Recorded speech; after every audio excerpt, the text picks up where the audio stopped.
130 years ago, if you were looking to get around in New York, there was this. Fast forward about 25 years, and everything had changed. About 40 years ago, if you were looking to take a picture, there was this. Fast forward just 20 years, and everything had changed. About a dozen years ago, if you were looking to light a space, well, there were these. Fast forward to today, and we have these. 3 examples of disruption, really quick disruption. Well, a couple of 100,000 years ago, if you were life in the universe, there was this. Fast forward to today, the blink of an eye in the geologic timeline, and there's this. And everything is changing. Today, there are more of us than ever before, and that's a good thing. And we're consuming more than ever before, and suddenly we're finding ourselves face to face with some pretty significant disruption. Perhaps the biggest disruption of all. A lot of disruption, but among them, perhaps the biggest, climate change, and not far behind its lesser-known cousin, resource depletion. We think about water, perhaps, that's a renewable resource, but also non-renewable resources. For example, when it opened near Bathurst in the 1960s, Brunswick Mine was one of the biggest zinc deposits in the world. But in 2013, it closed. The deposit was depleted. The mine is empty. So we're facing some pretty significant disruption in terms of climate change and in terms of resource depletion, the 2 I'd like to focus on today. And, well, what are we going to do? How are we going to fix those? I'd argue with a little disruption of our own, of 2 paradigms of our world.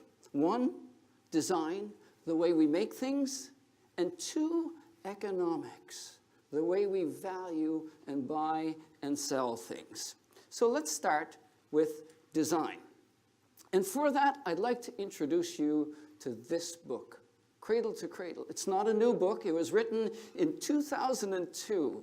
But I read it a number of years ago, and it was, for me, one of these light bulb moments, an epiphanal experience.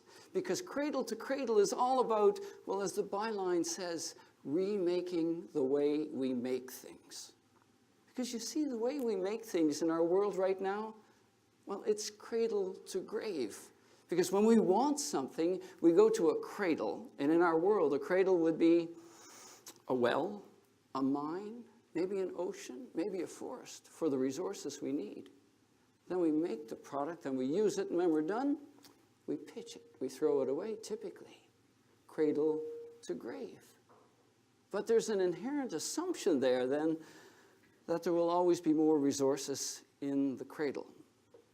And along the way, too, that means that we don't design for sustainability. Instead, we design for things like convenience and functionality and low cost. But that means then we create products which, by design, aren't very sustainable, aren't very recyclable. And in Cradle to Cradle, the authors refer to the term monstrous hybrids for products that are a mishmash of materials that make them, by design, virtually impossible to separate out into their constituent ingredients and recycle. And the most egregious example, surely, would be electronics. They talk about disassembling a television into its constituent components. Do you know how many ingredients there are in an old television? 4,360.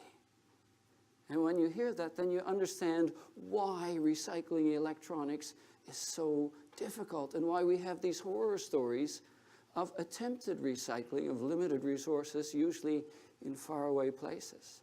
Now, it's getting better, it's true, because more electronics companies are designing better, but still we have big e-waste problems. But beyond that, cradle-to-grave thinking has kind of permeated much more of our design than just electronics. It's in our everyday world as well. Because cardboard is recyclable, plastic is recyclable, but as soon as you combine them, not very easily recyclable unless separated. I guess it's come to the point where we need to see the baguette to believe that it's really in the bag. But unfortunately, along the way, we've transformed recyclable paper into another mini monstrous hybrid. And then we have this, the quintessential Canadian monstrous hybrid. Millions served today yet again. A cardboard cup lined with plastic, which by design is impossible to recycle. And all of this design, of course, creates a mountain of waste, which is a human creation. Because when you think about it, in nature, there is no such thing as waste. Waste is a human creation because nature has a perfect system of recycling. I know this because I grew up on a farm. And out in the pasture, if you saw one of these guys and you watched long enough, invariably you'd see the appearance of some of this. Then if you waited long enough, well, then you'd notice that that slowly disappeared, and in its place, a nice new patch of green grass. And if you were really patient and waited still longer, you'd find a cow would come along and eat it. Nature's recycling. It's perfect. Now, I'm simplifying, of course, but in nature, there is no waste. To which one might say, yeah, but in our world, we recycle too, don't we?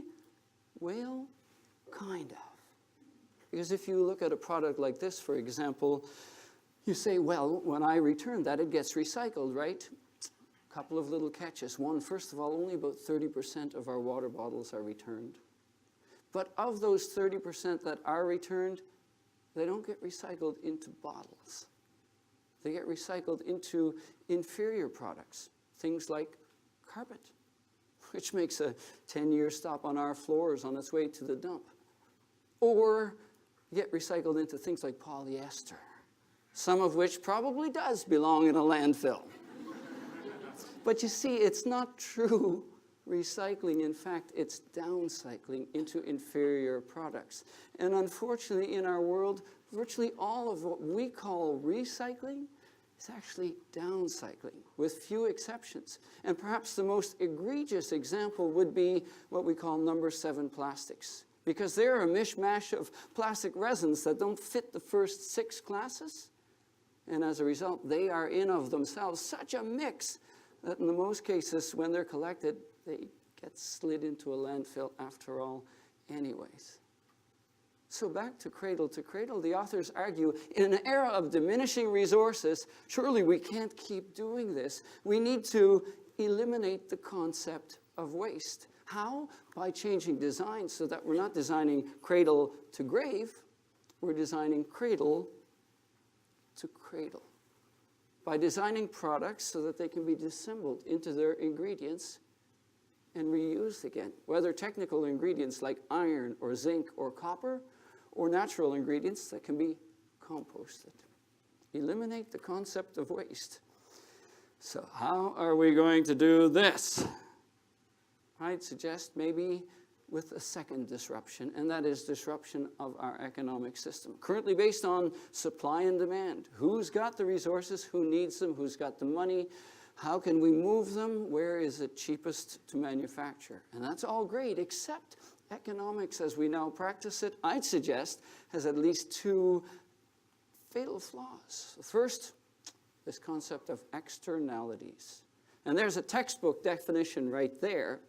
But essentially, an externality is something that's available in such limitless quantities that we perceive it to be infinite, and therefore we don't need to put a price on it because it's always there. And when it comes to externalities, the biggest externality of all in economics, it's our global environment. Back in 2014, some authors did a study attempting to quantify the value of all of the free ecological goods and services we get from this world around us. Everything from the water purification services of wetlands to the free pollination services of insects. to the air purification services of forests, or just plain the value of having a stable climate in which we can live and exist and thrive. Their result? The value of all of our ecological goods and services is twice the value of our global GDP.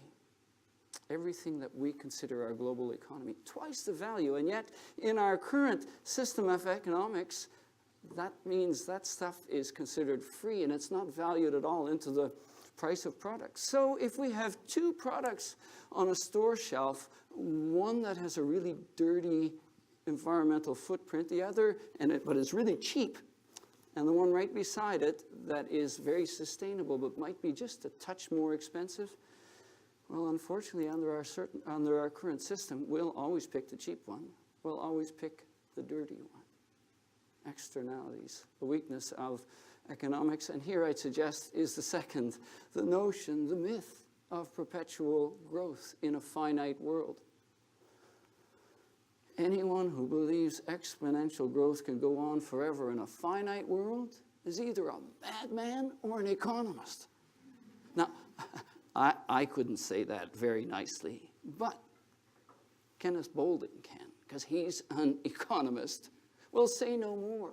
Isn't there something inherently wrong about assuming we can continue exponential growth in a finite world? I mean, how many people do you think we could pack into this room before we say, no more?